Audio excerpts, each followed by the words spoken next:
WCNC Charlotte. This is Flashpoint, where power and politics collide and the tough questions get asked and answered. Thanks for joining us here on Flashpoint. I'm Ben Thompson. This week, the economy. Nationally, we continue to see mixed signals. Inflation still high, but looking like it might be leveling off. Wall Street showing promising gains. But here in the Tar Heel State, there is nothing mixed about the news. Two recent studies found North Carolina's economy the strongest in the nation. Coming up later, we'll take a look at the eye-popping number of businesses created so far this year when we talk to the State Secretary of State. But first, let's talk about Charlotte and the surrounding counties. Joining us now, Kelly O'Brien, the Chief Advocacy and Strategy Officer for the Charlotte Regional Business Alliance. Kelly, thanks for coming on. We appreciate it. Oh, good morning. Thank you for having me. All right, you have sort of a front row seat to our local economy. How are we faring sort of post-pandemic? We are really doing quite well. And, I want to start by saying I am not an economist, but in my role at the Charlotte Regional Business Alliance, I have the privilege of working with just a fantastic research team. And part of what we do every quarter is publish what's called the growth report.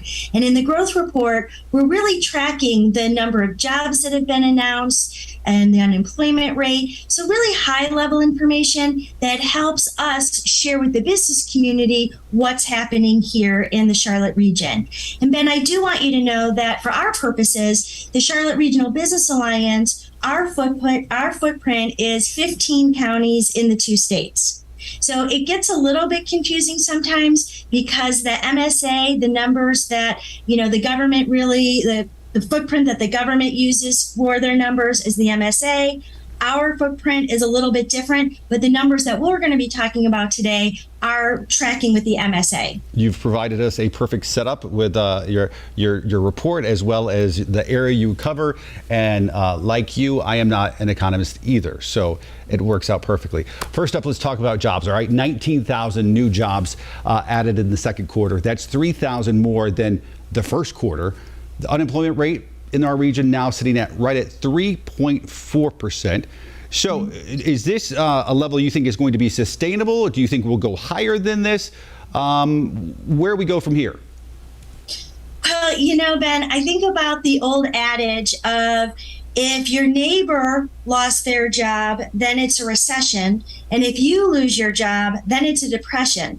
And then I look at these numbers and the fact that, 19,900 jobs were created in the second quarter alone. And if, you believe what we're reading about the idea that nationally there's over 11 million open positions, it really feels like it's still very much an economy for the employer. For the employee rather. And what I was going to say is with the employer as a part of the business community, I don't think that there is a day that goes by where I don't sit in meetings with the business community saying, we need more talent. So, yeah, I think that it's going to continue to be a strong employment growth and a lot of job opportunities for the foreseeable future. Let me ask you to put on a small economist hat for just a second, because we got new inflation numbers this past week. Does that, from your standpoint, does inflation really, is it having a tangible impact in any way?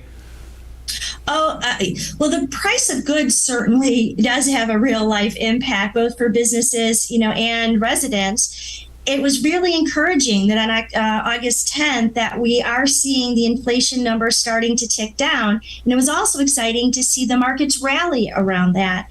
So while, again, their inflation is high, and it's something that we are really trying to understand these factors and how contradictory they are, because there are 3 things that we really know about the economy right now. And we know inflation is high, and we know unemployment is low, and we know that the overall economy is contracting. But this are really, again, it's a time that is unprecedented, which is a word that I think a lot of people are sick of hearing and using.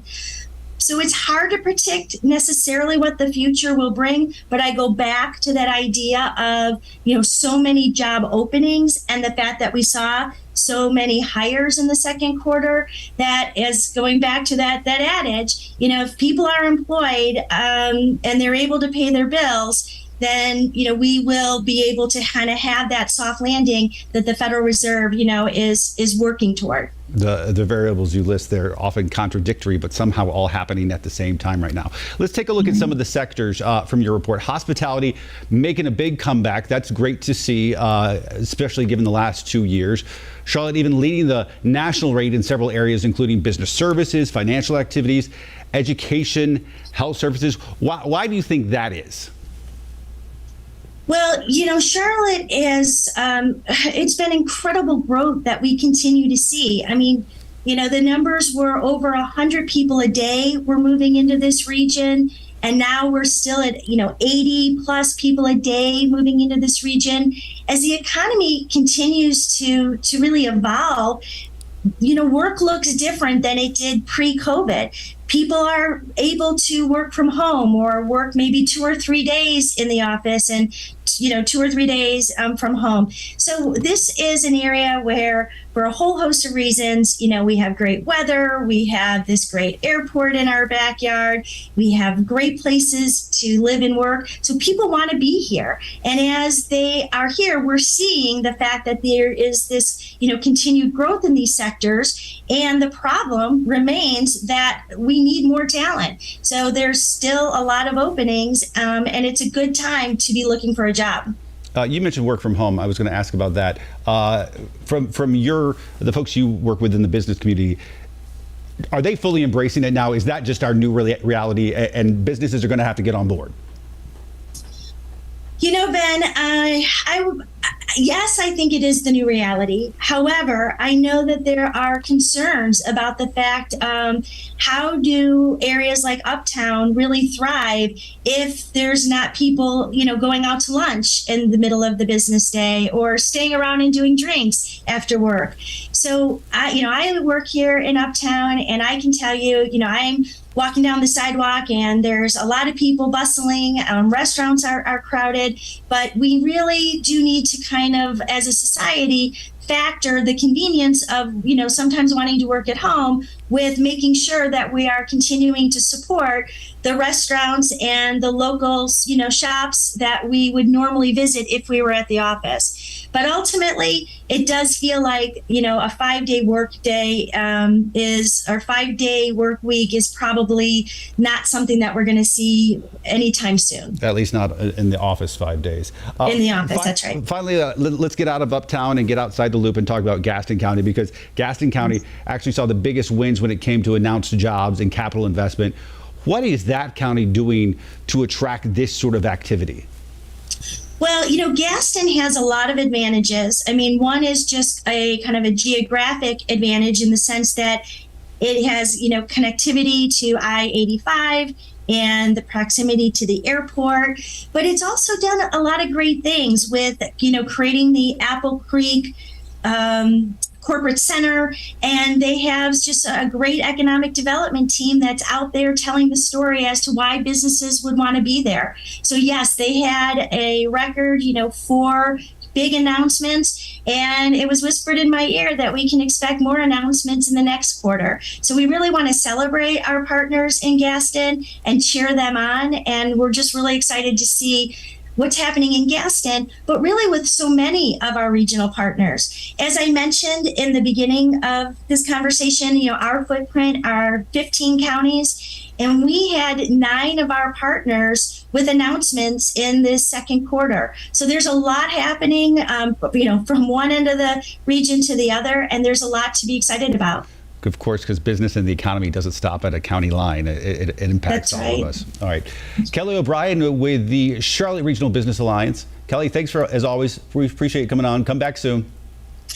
Ben, it's really a pleasure. As I mentioned to you before, I watch your show religiously, and I appreciate the opportunity to talk to your audience about the work that we do. Thank you. Important work. All right, Kelly, thank you. We appreciate it. So that's a look at the local economy. We're going to take a look at statewide. We're going to speak with the North Carolina Secretary of State, who keeps track of all the businesses that are being created. That's coming up after this.